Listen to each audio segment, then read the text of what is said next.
ඒ කාලේ මහ බෝධිසත්වයාණන් වහන්සේ පරණැස සිටු පවුලේ පුත්‍රයෙක් වෙලා උපන්නා. සිය පියාගේ රැවෑමෙන් පසු සිටු තනතුරුද ලැබුණා. බෝසත් සිටුවරයා නගරයේ දොරටු සතරේ දන්සැල් 4ක් කෙරෙව්වා. නගර මන්දියෙහි එක දන්සලක් කෙරෙව්වා. තමන්ගේ සිටුමැදුර ඉදිරියේ තව දන්සලක් කෙරෙව්වා.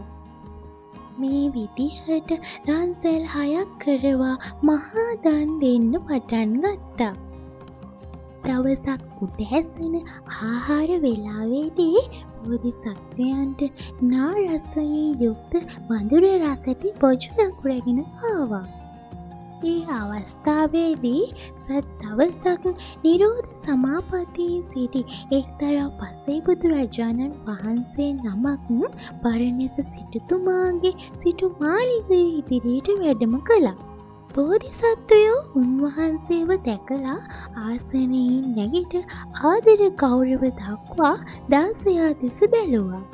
පසේ බුදුරදුන් නැසීමට තැත් කරන පවිටු මාරයා සිටුතුමාගේ දානේ දීම වළක්වන්න සිතාගෙන පසේ බුදුරදුන් සිටු මෙතුරත් අතර අසූරියනම් කැඹුරදී මහා බිහිසුණු අඟුරු වලක් මැව්වා.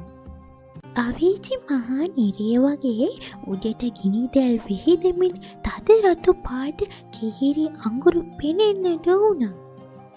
පාත්‍රය පූජා කරන්නට ගිය පුරුෂයා ඒ දැක මහත් භීතියට පත් වුණා.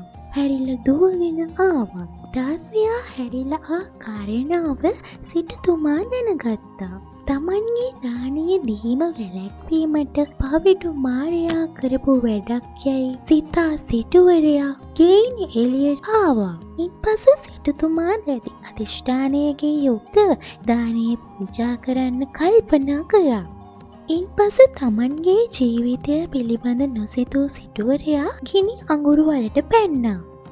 සූර්යයන් ගැඹුරු ඒ නරාවලින් මහා පියමක් උඩට මතුවෙලා බෝධිසත්වයන් වහන්සේගේ දෙපා පිළිගත්තා. මාරයා දුම්නසට පත්ව නොපෙනී ගියා.